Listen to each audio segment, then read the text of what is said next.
All right, guys, welcome back to the Shiels Golf Show podcast. It's Ryder Cup week. Yes. Ryder Cup. USA. Episode 310. Correct. It doesn't feel like yesterday when the Ryder Cup was in Rome, does it? 2 years ago. It doesn't feel like yesterday. It feels like 2 years ago. No, it doesn't feel like yesterday. It feels about 2 years ago. I'm really excited. Sorry, Ed, just a quick one. Do you mind just turning my headphones up a touch if you don't mind? Keep going. That's a man who knows what he likes. Perfect. I need to be able to hear myself. Hear myself think. 'Cause I couldn't hear. The problem is at the start of that podcast, I couldn't hear what I was saying. Okay. Do you know So what that's I why mean? you were talking gobbledygook. That's why it all went to pot. Really excited about this week. Ryder Cup week. Score predictions, guy. Here we go. I don't know score. I'm not going to go into details of scores. However, I have a feeling. In fact, no, I'm going to go with this. I think Europe are going to dominate and actually win by a big margin, and it'll be groundbreaking. Wow. How many points out of altogether? Is it 30 something? You need 14.5 to retain it, so it's 28. Right. 14.5 to win it. Is it 14 to retain Yeah, it? sorry. Yeah, So okay. 28 matches. I think it's going to be 16-12 to Europe. I've just got this feeling. I don't know. Last week or whatever it was, I wasn't as certain. And now, leading up to it, I just think, you know what? I'm backing the guys. I think we are going to be down after the first day, down after the second day, and have a late Medina. Do you think? Big singles. Final singles day. And I think the hero, I think it'll be Tommy Fleetwood again. Do you think? I think he'll be the hero. I think he'll hold the winning putt again. You know what I like about our team, though, to be honest with you? I know I sometimes have said, I don't always feel like aligned to the Europe team. I wish it was almost UK, even though we get battered. But actually, on our team, there is genuinely a lot of players who I really like in terms of like almost like people. So I think you can't dislike Ludwig. I think that's fair to say. Would you agree? He's so cool. Tommy goes without saying. The most liked. Victor. So like chilled and just, you know what though? Really interesting. Just a quick one. Pete Finch played with him in the Pro at the BMW. Yeah. He said he was shocking. He after the first day is leading the BMW. How weird is golf in that sense? Rosie. Oh, just the best. No words Obviously, needed. we've had him on the channel. So nice. Rasmus Højgaard. Seems like a great guy. Just seems very chilled and will be really happy to be there with his brother. I'm sure supporting him in every way. Bob McIntyre. I'm a fan. I'm rooting for him. I do like. He's grown on me a lot last couple of years, Bob. Feels like the kind of guy that's very much the guy next door. Who happens to be great at golf. Yeah, I mean, I think he'd rather be sat at home Playing shinty than the Ryder Cup, but I'm excited to see how he does. I recently rewatched the YouTube video. I think it might have been a tailor-made video that's about him and his kind of life back at home in Oban. And he's just a normal guy. And I love that. So about normal. Him. More players that kind of Rory he's just Rory. I think a lot of people feel like whether you like him or you don't like him, you feel like you're almost connected to him because he's been around for so long now and so dominant. And he's obviously one of the few players ever to win the career Grand Slam. Legend. John Rahm, I mean, you know him on a personal level, I could say now. What a nice guy. Absolute legend of the game. The team, but yeah. I think it's going to be... Hold on a minute. Just a quick one. I've just gone onto the Ryder Cup website. Mm-hmm. There is an all-star match happening. Well... Is it still happening? Yeah. Oh, it's on the website. Yeah. Okay. I heard this wasn't happening anymore. There's a name on there that I didn't even know played golf. Brooklyn Beckham. Is that the one you're thinking about? Yeah. That's a random one, isn't it?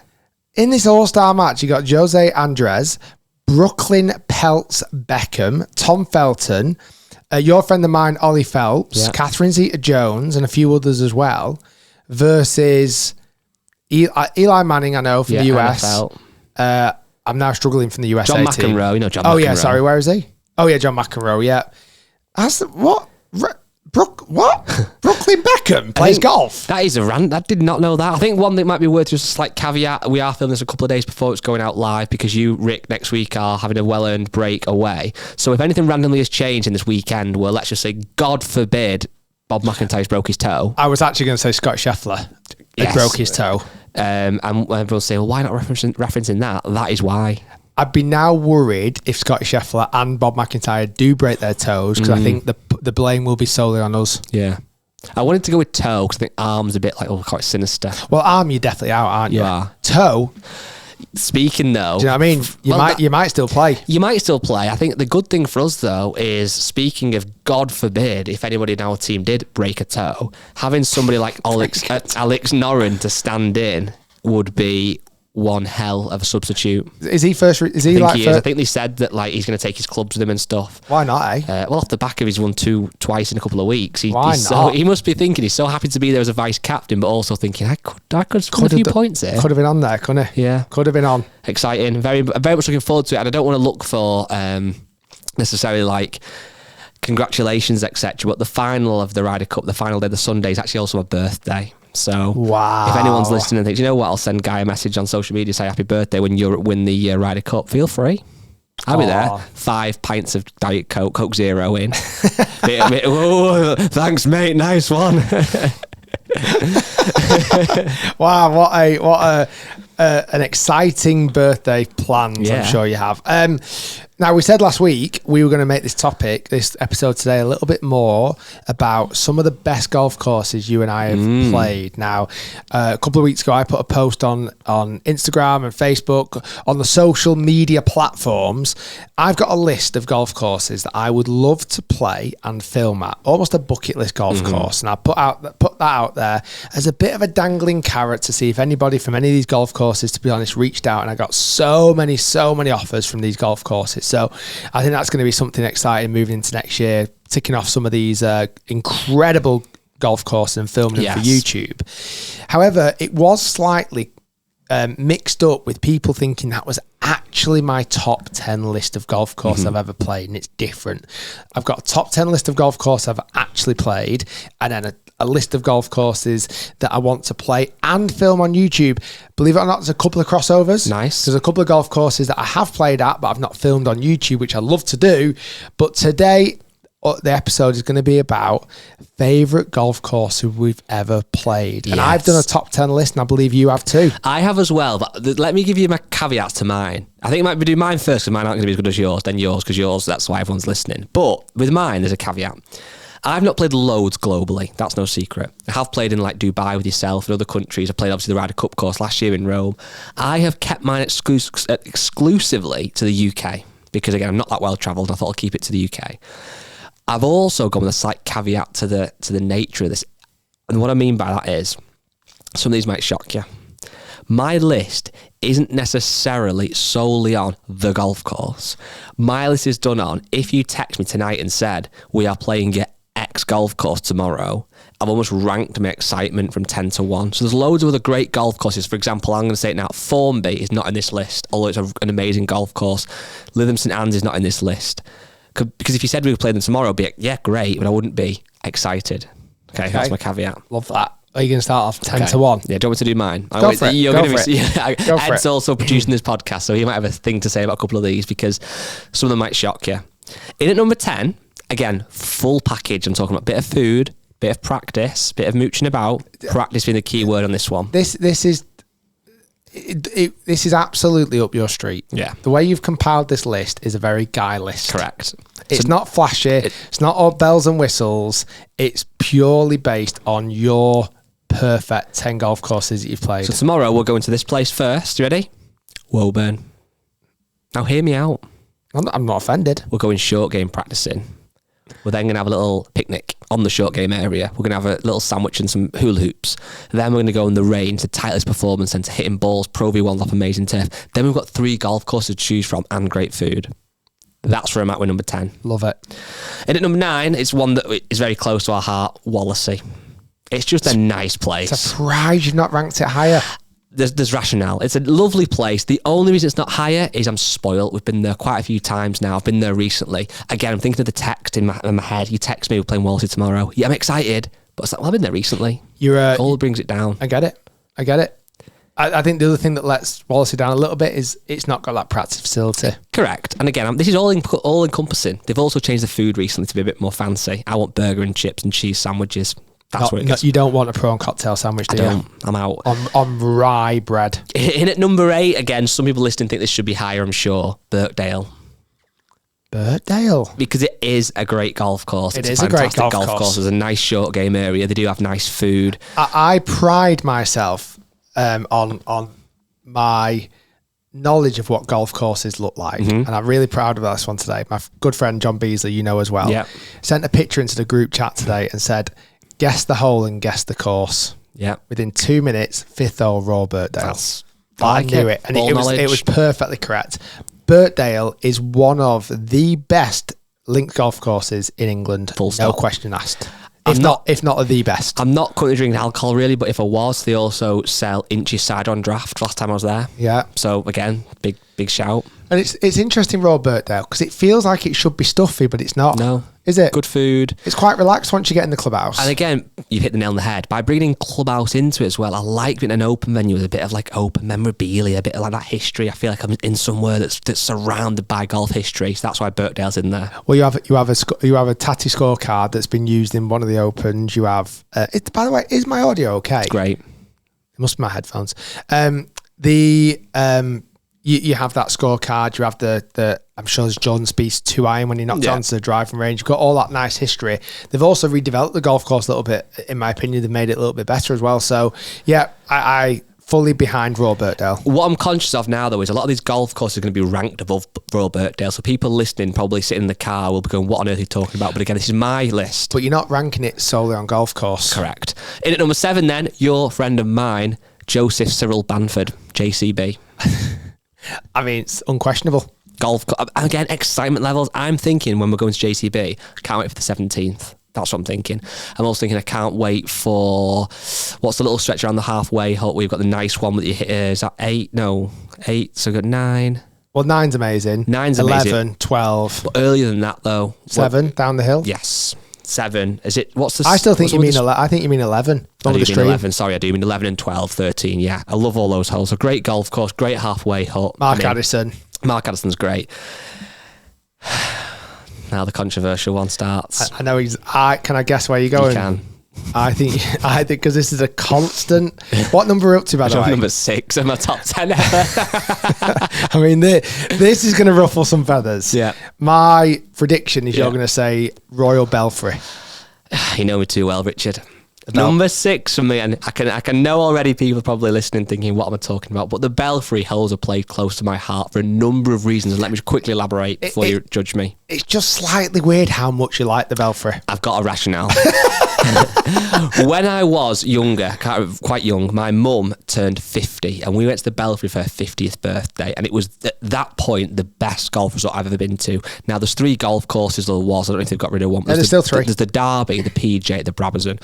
At that age and stuff, I didn't play the 2 good ones, we played the Derby, so it wasn't a great golf course, but still I was at the Belfry playing the Belfry, so it always held this place in my heart as the Belfry. And don't forget, it's hosted, is it 4 or 5 Ryder Cups? Correct. On the theme of the Ryder Cup week, it's the history that's there is phenomenal. But if you think about the fact, if you are a junior golfer or a young golfer or a new golfer or any golfer really who hasn't played that many great golf courses, you remember of a normal golf course or you just play random courses locally or whatever, and you go to the Belfry and see all that history and the great pro shop and the golf courses and the bar and everything, it is good. I know we joke about it, but it is good. I also think if you actually digged a little bit deeper, I think nostalgia, us growing up in the northwest of England, that was our flagship venue. Absolutely. It hosted the Benson and Hedges, which is a crazy, when you think about it, a cigarette company sponsoring a golf event, held the Benson and Hedges for ages. It was the real flagship, kind of, not, obviously we were spoiled with all the Royal golf courses, but that hosted a big golf event. It wouldn't surprise me if almost that was the first place that I ever saw professional golf being played, was at the Belfry. So there's those memories that tug on my heartstrings. You're then thinking about the golf course. Obviously, I'm going to go with the Brabazon. Yeah, maybe it's clearly not because of some of these golf courses, but there is genuinely good few holes in that course that I get excited to play. Number 10, obviously being an exception. I like 9, I like 18. 1's not great, but there's some nice holes, 2, 3, etc. Nice holes.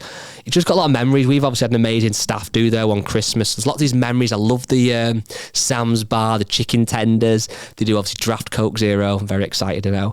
But it's just sort of, there's a sports bar when you stay over. I love the atmosphere of going down. There's people there. There's stuff going on. It's always busy. Yeah. Like, if we went down tonight and said, Guy, we're going to go and stay at the Belfry tonight, I can already see in your eyes how excited you are.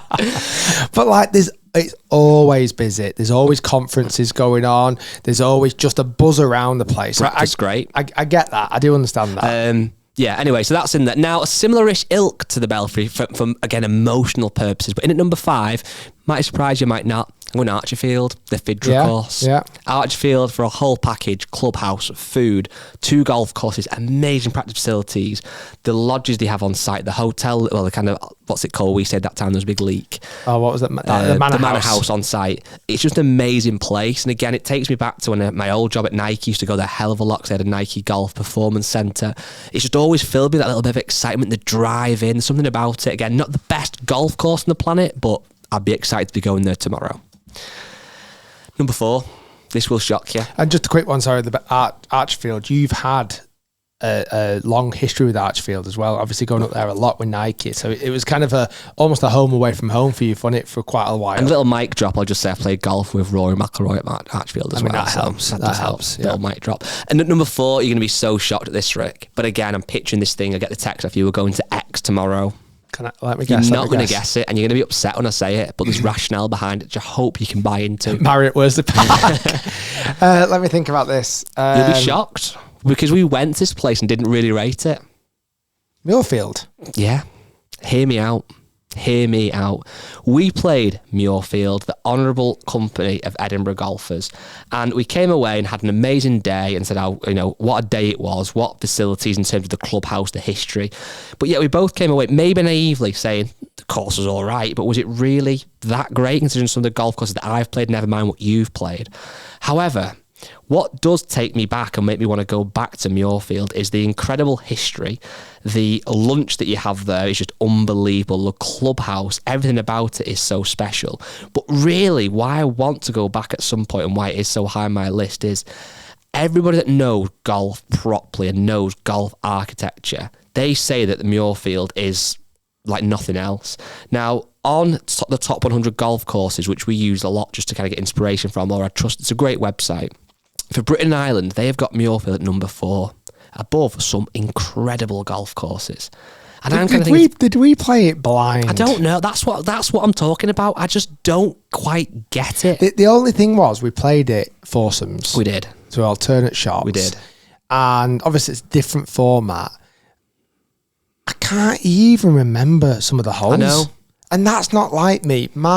Going back to my ball knowledge of golf holes, I would put as top 3 in the world. In this room, definitely. But I remember the first, second. Now I'm struggling a bit. I remember 18. It felt like it all just blended into each other a bit. And that is why, with this list, again, if we were going there tomorrow, I'd be so excited for the lunch, wearing our suit, wearing our tie, seeing all the memorabilia in the clubhouse, having that Helmut's history lesson again when we get there. But I want to play it again and soak it up. Don't think about score, that's irrelevant. Soak up this golf course and see what the fuss is about. Yeah. My top 3, you'll be able to guess. I would think, if you know me, you should be able to guess these. Turnberry's going to be up there. That's in at number 3. Go on then, elaborate on Turnberry. Turnberry was one of the most amazing days I've had. I was lucky to play with yourself on the golf course. The golf course itself was absolutely unbelievable. The views, the condition, the hotel is absolutely second to none. It's like a palace. Again, I just have this feeling that if we go in there tomorrow, next week, next month, I would be genuinely so excited to get on that ground and play that golf course again. Unbelievable. Highly, highly, highly rated and recommended. I know you first, but I'm struggling with your second. What do you think first is? Well, okay, try and go. Let me think about what second is. Is my first correct? It should be. Yeah, you know what I know your first is going to be. I can't, it's not as if I'm switched between 2. I can't think of 2 courses. I can only think of one left for you. I think when you hear this one, you'll kick yourself then. Do you want to just tell you put out your miz? North Berwick. Got it. Edward pulls up clutch. So number 2, North Bears. Number 2 is North Bears. What an amazing golf course. Played with you twice in the space of probably, how many years would it be? 8 years or so. We played once when I again worked for Nike. I played with once you last year or the year before. What a golf course. What an incredible golf course. The views, the history, the quirkiness, the quaintness, everything about it. The clubhouse was actually not what you'd go for, but a nice clubhouse. Again, it's just a place that I would genuinely be excited to go and play. Unbelievable. Yeah. I've got a weird feeling with North Berwick because the last time I played absolutely shocking, and it annoyed me so much. I loved North Berwick, and then the last time I played horrendous, and I actually fell out of love with it a little bit. But I know it's amazing. Yeah. Like, I know how good it is, and I need to go back and play well.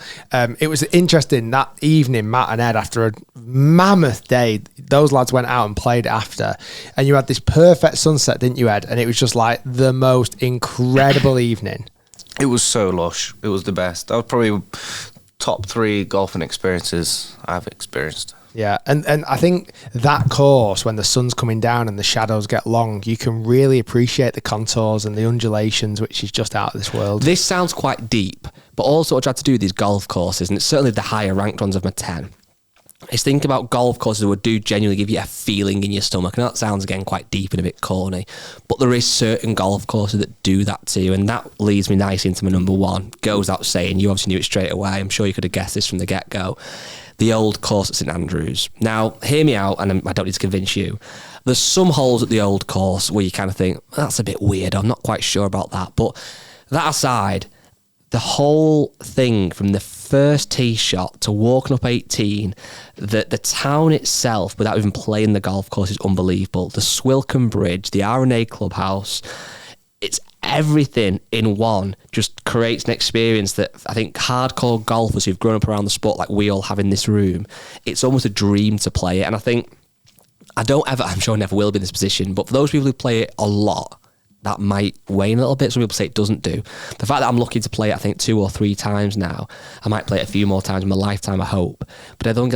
I'll never get bored of it. That feeling will never leave me. I think the first time you played it was super That was special. unbelievable. Like that was, so it was Guy was getting married that year, and we'd come up with this plan. We were going up to St Andrews anyway, Yes. but I'd organised this plan where his brother was going to meet us, join us on the first tee, and your dad also walked around as well. Yeah. And then to greet you on the 18th hole, your wife-to-be and your mum was stood there on the 18th hole as you burst out into tears. And not only that, it was a horrendous day weather-wise, but you played the best golf I've ever seen you play in the conditions that were genuinely unplayable. And that almost, again, I can only thank you so much for that experience. It was unbelievable. It was my best golfing experience ever, bar none, and it will never be beaten. But that almost proves it, that genuinely, I remember the day being, I don't care. The weather, although it was horrendous, it was biblical, it didn't have any dampener, pardon the pun, on the day because I was playing the old course. You played it so good. Yeah, it was... It's unreal. Madness. Yeah, that's my list. Wow. Well, you know what's really, really interesting here? Only one of your courses is on my list. Wow. But I'm surprised. Only one of your courses. You're Mr. Worldwide. Yeah, you are. But I've gone very, very, very different. What's going to interest me here, though, is, and we'll get into this, I would feel like out of that, I'm not surprised there's only one in, or maybe I thought there'll be 2. I thought maybe Turnberry and Old Course. We'll have to see. Okay. So I want to put, because my memory's really good, but I've also been very, very lucky to play a lot of golf courses. If there's anything I've missed, we need to discuss after, because I'm wary that I feel like there's something I've missed here, because it seemed a bit too easy to put this list together. I've also got some honourable mentions. We'll come on to them in a minute. Mine are very international. Okay, I'm going to make a list of these as you're talking. Mine are super, super international. And I have got, we talked about this on Monday's episode or Tuesday's episode, I have definitely got a type on paper. Yes. Like, it's actually ridiculous what my type is on paper. But I've got 2 types. Okay. I've got the risky blonde. Yeah. Who you have a bit of fun with. Large bust. No, that's the brunette. Okay. The blonde is the fun one. That's just like... Bit crazy. Yeah. It's the one night stand. Yeah. On my wife's blonde. I've been with her for 20 odd years. The brunette... With the bust. ...is the one that you appreciate. Okay. It's like, yeah, classy. Okay. Okay. So I've got 2 very different styles here. And it's very clear. I've got 2 styles, okay? Right. You ready? Is this blonde or brunette now? This is a brunette. Okay, so this is the brunette, okay? In number 10, yeah, and it's a very, very new addition to the list, and it's actually kicked out somewhere off the list. Wow. I don't think I appreciated how amazing it was at the time until I watched the video back. Whistling Straits. Yeah, I knew it was coming. Absolutely incredible. Yes. I mean, incredible. And you know why? And I'll tell you the reason why it took a while for me to almost appreciate it. Truth be told, and Ed will back this up, I wasn't that asked about playing the place. Beforehand? Yeah. It sounds ridiculous, that, doesn't it? Like, I just felt like I didn't know enough about it. And I was like, Whistling Straits, yeah, no, it sounds all right. I know it's hosted the Ryder Cup. I was like, so. And I don't think I appreciated how much it was my type. Like, it's a mate saying, no, this is your type, and me going, nah, I don't know if I want to go out on a date. And then going, no, please, go out on a date with her. And you end up getting married with 3 kids. So you got a blind date, your mate's saying, go and see her. It's Megan Fox. Yeah. I turn up and it's Megan Fox. And I'm like, oh my God. I'm glad I came. I'm Pardon the pun. So, number 10, Whistling Straits. Okay. It was unbelievable. I am solely, a little bit of clubhouse and food and things will go into the mix here. Pure course. It's all course for me. This is when you know you're a well-travelled man, that for most people listening, if they played that golf course, and probably me included, that would be absolutely top of that, up there, because it's an amazing golf course. It's unbelievable. It's in at 10. Really rogue one here at number 9. Okay? Really rogue one. This is actually neither blonde or brunette, if I'm dead honest with you. Okay? It's a real quirky office ginger. This is a holiday. You know what? A genuine holiday romance this is. Okay?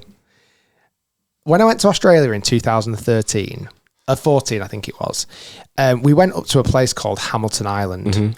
And on Hamilton Island, there's no cars. You get a flight on there and they have golf carts that you drive around in. And off the side of Hamilton Island, there's another island called Dent Island. Tiny little island. You got to get a boat across to it. There's a golf course on that island called Hamilton Island. Just Google it for me. Google it for me. It is, and I don't, again, this is a proper holiday romance. Oh, wow, yeah. It is absolutely Is it 9 holes or 18? 18 holes on a patch of land that's no bigger than for a pitch and putt, if I'm honest with you. It's a tiny patch of land, but 360 degree views over everywhere. Now, I'll be honest, the golf course, I don't remember that much of it. I remember it being tight. I remember losing a lot of golf balls, and I remember seeing a snake out on the golf course, but it didn't really matter. It was the views, the fact that they almost built this golf course on this island just absolutely blew me away. It was spectacular. So that's the kind of little holiday romance, okay? Yeah, I get it. I like it. Right. Back on a blonde. Okay? I've got blonde and brunettes. Blonde, when we filmed there, again, another golf course that I'd kind of heard a lot about, but I didn't appreciate how good it was. Isleworth, nice. Isleworth in Florida. Played it with Ryan Ruffles. One of the most immaculate golf courses. And not only that, every single hole was fantastic. Yeah. Every hole was fantastic. The second hole was like a 245-yard par 3, which is just so hard. Ed, were you on that shoot? No. It is. It was honestly, absolutely the big ball, the pinstripe fairways, the cleverness of the design, the fast greens, that just everything was absolutely incredible. So, and again, it was the home of where Tiger Woods used to live. The practice fields are superb. In the clubhouse, you can tell it's a really fun vibe. Apparently in the clubhouse, they used to have a half-court basketball court in there, half basketball court in there, and it's really, really cool. Anyway, Isleworth, unbelievable. Another blonde, okay? Another blonde in here, and again, it's a golf course I've played this year, Robert Trent Jones Jr. So remind me... This is in Virginia. Yeah. It was absolutely unbelievable, and it's a bit of a mixture of things that I like. I love scenery. Scenery is such a big thing for me on a golf course, and this Robert Trent Jones golf course was on the side of this lake, and the way that they hugged not the coastline, the lake line was just incredible. What was that? Is that the par 3? Did you play with Thomas Peters? Thomas Peters, yeah. So really, really beautiful golf course, very Americanized, but just had so... I called it, and I was speaking to a few of the players that week, I almost called it Augusta by a lake. Like, that's what it almost seemed like. It was like Augusta, but you were by the side of a lake. It was just unbelievable. Really, really top place that I played. So they're my blondes. Now we've only got one more blonde left. Okay. The rest are all brunettes. In fact, no, there's 2 blondes. The rest are brunette. Right. In at number 6. And after this one, I'm going to give some honourable mentions. But in at number 6, and it's one that we've got a picture behind us. I need to take you there, guys. It's unbelievable. Trump Aberdeen. Trump International Aberdeen. And again, I'm not going to get into politics. That's not what this podcast is about. But bloody hell, he creates some incredible golf courses. What I loved about Trump Aberdeen is the fact of it has everything that I love in a golf course. The scenery, the ocean views. I love links golf course. And that's my differentiator between brunette and blonde. All my brunettes are links. Okay? Slightly hairy-legged. But all my brunettes are links. And my blondes are manicured perfection. Yep, okay, see where we go with this. So Trump Aberdeen is a little bit like brunette. It's classic. I could play it every day. It's very volatile as well, though. Again, like that kind of fiery brunette. Like it's going to show its teeth some days because of the wind, the conditions. But you get it on a perfect day. Oh, just heaven. Okay. You know, I also loved, and this again became my obsession with perfectly manicured grass. Paths. Yeah, I hear you. That's where I first ever saw it, Trump Aberdeen. I was like, every single golf course should do that. Honourable mentions before I come to my top 5. Okay, Honourable mentions. Floridian in America. Again, very much a blonde in the mix. Sentosa Island. Okay. Ed will know Sentosa Island really well in Singapore. Beautifully manicured. It's unbelievable. Another honourable mention. Go on. Honourable mention, not even in my top 10. Wow. St Andrews. Blasphemy. St Andrews it's not in my top 10. Wow. If I only had to play 4 holes, 1, 2, 17, 18, it's amazing. After that, those other 14 holes are just not great. Wow. Sorry. Yep. It's like me telling you birds minging. No, what surprised me about it is, I know part of the St Andrews thing is the history, but also so many legends of the game, like Tiger, etc., who have played every golf course on the planet, like you've obviously played loads of them now, they still often say that it's the best. It is. Because there's lots of like weirdness to it and quirk, but at the same time, it is an acquired taste, I guess. Yeah, it's a really weird one for me with St Andrews, because I hear that, and so many people when they interview the world's best players who have played all these amazing golf courses, and they still rank St Andrews number 1. I'm like, I just don't quite see it. I don't get it. And it's a magical place. Oh my God, it's magical. And I love St Andrews, and I love the town, and I love everything about that kind of whole thing. And like I say, when you stood on that first tee, it's nerves like you've never experienced before. It's a weird level of nerves. But I'm basing it very much on golf course. And by the time you've played 1, and I'm not even that bothered about 2, you play 1, 2, 17, 18, kind of done it. I wonder what will get more people frustrated, that I rank the Brabazon as my number 6 of all time, or that you've not got the Old Course in your top 10. I think Old Course not in top 10 is would be seen as, but hey, it's your taste. Would be seen as not great. If we're using the woman analogy again, this is like someone that's really good looking, really attractive, got a great job, comes from a great family, but you just don't get that click. It's just not that chemistry. No. We're just friends. Yeah. I'm happy to be friends with St Andrews. Yeah. Of course I am. Not a lover. We're not to be in the road hole. We're not sexually. We're not sexually. And it might not be reciprocal either. Yeah. Like, do you know what I mean? St Andrews might think the same about me. Probably, yeah. And then top 5. Top five. Again, very much my type on paper. Kings Barnes. Absolutely love it there. That golf course is just everything I want from a golf course. It's links, it's by the coast, it's challenging, it's also fair. Every single hole is absolutely incredible. And for me, I love a golf course that almost gets better as you play it. Like you keep playing it, and like when you then get past 10, you go and play like 11, 12. Oh my God, they're just amazing holes. Certainly 11 by the coastline. But then you've still got 15, 16 that are just out of this world. Kingsbarns for me is absolutely amazing. Question for you, it's a quick one. I've walked around Kingsbarns with you many a times. I haven't played it, but feel like I have because I've been there so many times. I've obviously not been to Whistling Straits, but clearly watched the video that you played it. I can't believe that Kingsbarns sits higher than Whistling Straits and by quite an amount. And honestly, I think the separator is Whistling Straits is by a lake, Kingsbarns is by the ocean. And it's just a bit different. Okay. It feels a bit more... Whistling Straits felt a bit more manufactured. Yeah. Where Kingsbarns is totally manufactured. It was only open in 2000, but it doesn't feel it. It feels more natural. Okay. Does that make sense? Yeah.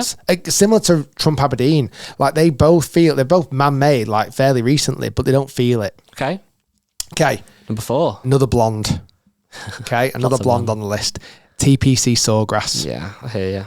It's just mega. Yeah. It is. It's mega. I don't think much more needs to be said. No, You've got iconic holes. The 17th is just out of this world. Beautifully manicured. Makes you think all the way around. These little tiny bunkers everywhere. It's a Pete Dye designed golf course. And it's unbelievable. You know what? I can't. I've never been. Can't disagree from watching on footage. It looks unbelievable. The only slight, I wouldn't say caveat because it deserves to be that position, but I met a guy once at the Marriott on the Chipping Green before we were filming or something who I kind of loosely knew of or had a mutual connection with. And he said he'd recently been to Sawgrass and played it in the off season. And it was he only said it about £500 and he said it was horrendous condition. I played it in the off season once. There was dead fish in the lakes. There was the grass wasn't green at all. Yeah. It was horrendous. But sounds like a typical blonde. Let's have go. Yeah, I played it in the off season. It was horrendous. Yeah, but I mean that just will be a shame if people went to play it and you get that. But I suppose that just can't be helped. But also when it's in full bloom. It does. But I suppose you could say that about any golf course. But yeah, you're right. Well, I guess there's another one in this list that might be like that in the off season. Nobody ever sees it in the off season. No. Number 3. Okay. Are we going to get a bit of a little turners in here? This is the only one that is aligned with your list. Another Trumpy. So Trump, Turnberry again. I'm not going to get political on this. I was actually only there last week. Me and Pete played the Elsa course. I said this on last week's podcast just in the evening. It's just so good. It's just so good. Again, absolutely my type on paper. Linked golf course, lots of elevation, incredible scenery, iconic holes, tick, tick, tick, tick, tick. From a selfish standpoint, I'm glad you rate it so highly because I've played it. It's nice to have played a golf course that is rated so highly in your list. However, one more question. Why does that then sit higher than Kingsbarns? I think it's probably, just that little bit more heritage. Okay. A little bit more history, you know what I mean? Where I can tell that Kingsbarns and Trump Aberdeen have been made recently. Turnberry feels like it's been forged. Nice. Do you get what I mean? Like it feels way... Well, it is older. It's much, much older. It just feels more natural. Mm-hmm. Top 2. I know what you're going to say. I think you know, but I might surprise you with the order. If you go... So, don't spoil it. Right, so I've got a blonde and a brunette left, okay? I've got the most famous blonde in the Pamela world. Anderson. Literally the most famous blonde in the world. And then one more brunette. And you know what? When I was compiling this list, I had... one of them firmly in number 1 spot. Yeah. Firmly. Yeah. It was almost unquestionable. Because also it's a weird flex that it's unquestionably number 1 because not many people get a chance to play it. However, the more I got thinking about it, when I really ranked these two together and I really asked myself, which one, again, going back to your point, which one tomorrow, if someone said to you, you can go and play that golf course in the perfect conditions that you want to play it in, genuinely which one you would choose... And it was the brunette that came out on top, which really surprised me. So in at number 2 is Augusta National. That's horrendous. No, you know what? Can I just give you some food for thought? Because it top 100 golf courses who've referenced this podcast a couple of times on the global top 100 golf courses. Now this does seem strange. They've got Augusta National. Number 16. I mean, that's just a joke. Above it, they've got Turnberry. Muirfield. They've got Muirfield at 10, 6 places above it. They've got the old course at 7, and a couple more. I won't spoil what's higher up because it might be one that you mentioned. But it's interesting. Augusta is heaven. It's heaven. It's absolutely perfect. We get to see it once a year for the Masters, and every time it blows anybody away. And if you've been lucky enough to go, it is a special place. And it's I think what's so special about it, you know the holes. You know what's coming. You know the first, second, like you know every single hole. You know what shots you should play. You know the iconic shots. You know the green elevations. You know it's got absolutely everything. And I've been so lucky to play it once. If someone said to me right now, and it's a stupid thing to say, but could you finish now and say you've done Augusta? And yeah, I don't need to play it again. But we're not going to spoil number one yet. You know you're number one, obviously. If someone said tomorrow we've got your tee time at 1 or 2, back to my analogies before the excitement, which would be the one that you get the excitement for? Still my number one. That's what I'm saying. Yeah. Wow. Okay. That doesn't mean for 1 second I'm going to say no to an invite. Of course, please, Augusta National have me back, and it's unbelievable. And maybe I need to play it again to rank it higher. Maybe that's what it is. Maybe I need to play it 2 or 3 times to fully appreciate it. And it is out of this world. But right now, if you were to literally, which you are doing right now on camera, hold a gun to my head and say which one is number 1 and which one number 2, for me, Augusta National is number 2. Wow. And it's a flex that I'm allowed to say that. Yeah. I like it. Number 1. Now, I don't know whether this was the evening that we got. I don't know if it's the fact that we didn't think I was going to play it until we actually teed it up. I don't know if it's the fact I played okay and pretty solid. I don't know if it's the fact that it has absolutely everything I want from a golf course. Its history, the layout, the complexity of the golf course, the views, the fact it's got ocean views, mountain views, the fact that we got the most perfect weather in the world. But my number 1 golf course that I've ever played is Royal County Down. Yep. It is incredible. It's incredible. And it's very difficult. And we, hopefully the video that we shot there kind of almost highlighted how good it was. It is so iconic. It's so beautiful. The scenery is outrageous. That's the number one thing. But you took the scenery away, just strip it all away. The golf course, I remember every single hole, the elevation changes, the complexity of layup shots that you have to hit. It does get a little bit of criticism that you get too many blind tee shots. I love blind tee shots, if I'm honest with you. So much of it I absolutely love. Well, again, back to the website I keep touching on, top 100 golf courses. No, it's not the Bible, it's just a nice kind of website. They've got it at number 3 globally. There's only Cypress Point and Pine Valley above it, so it would align. And you've not played those 2 golf courses. So one interesting review though here, Rick, again, 5-star review, goes out saying, but it actually says the best 9 holes in golf is the front 9 at Royal County Down is the best front 9 you'll ever see. Holes along the coast, 1, 2, 3, and then there's 5 inland holes. It says the back 9 does not disappoint either. But basically, my takeaway from that was: is the front 9 even better than the back 9? Or the front 9's a 12 out of 10. The back 9's an 8 out of 10. Makes sense. I think that's the only way you can really kind of analyze it. But even the back 9, the views you still get are amazing. So my top 10 list, and I don't think I've missed any. I don't know if there's any that I've filmed out or played out that I've missed.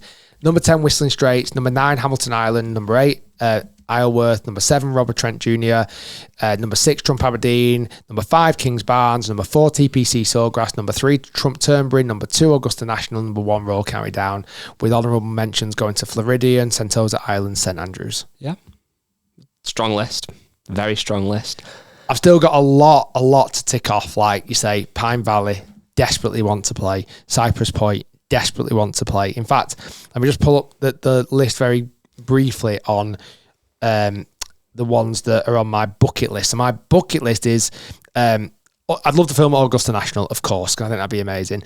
Pebble Beach, Pine Valley, Cypress Point, Cape Kidnappers, Old Head, Royal Melbourne, Leopard Creek, Bandon Dunes, Adair Manor, Cape Wickham, Ballybunion, Pinehurst number 2, Loffenden Links, Cabot Cliffs, Royal Dornoch, Teeth of the Dog, Sand Hill, Cabot Highlands, Boogle Dunes, and 9 Bridges. You know what's crazy with that list you've said? Again, they're all, as you'd imagine, really highly ranked, but it is so personal because you look here on this list, and Cypress Point is number one on this top 100 list, and it for me, it probably is the one golf course on the planet. I mean, that's a lie. The one golf course I'd love to play if we could only ever play one more would be Augusta, because that's just Augusta. But I think genuinely Cypress Point looks unbelievable. But when you go, so much of your experience will be down to the weather, the condition, probably even how you play. As bad as that sounds, it's inevitable. So people have different experiences, but I think there's so many incredible golf courses. The only downside, if being totally honest, for the average person, it's horrible, is that so many of them are so expensive or so incredibly exclusive and so hard to get onto. However, you don't have to go far down these lists, certainly in the UK, where there are golf courses that aren't stupid money, where people can get on and play. And some of the experiences you can have at those golf courses can be almost unmatched as well. And looking at Cypress Point, is that where the World Cup was this year? It's a different level at Cypress Point. It just looks unbelievable. Absolutely unbelievable. Cypress Point and Pebble Beach look outrageous. Yeah. Really outrageous. Well, that was a good little episode. Good luck to Team Europe this week. Go and smash those Americans for our American audience. Good luck. I'm excited for it. It's going to be awesome. Stay tuned. Lots more to come. We'll see you next week when Guy is hungover from his 5 Coke Zeros and we're celebrating Europe's victory. Yeah. I'm a maverick. You could go and watch it at the Belfry. With some chicken tenders. Is that not a perfect Sunday for you? on my own, on my birthday, in this suite. In Sam's bar? Yeah. Like Home Alone. With a big dressing gown, just sat there, no parents, just on my own.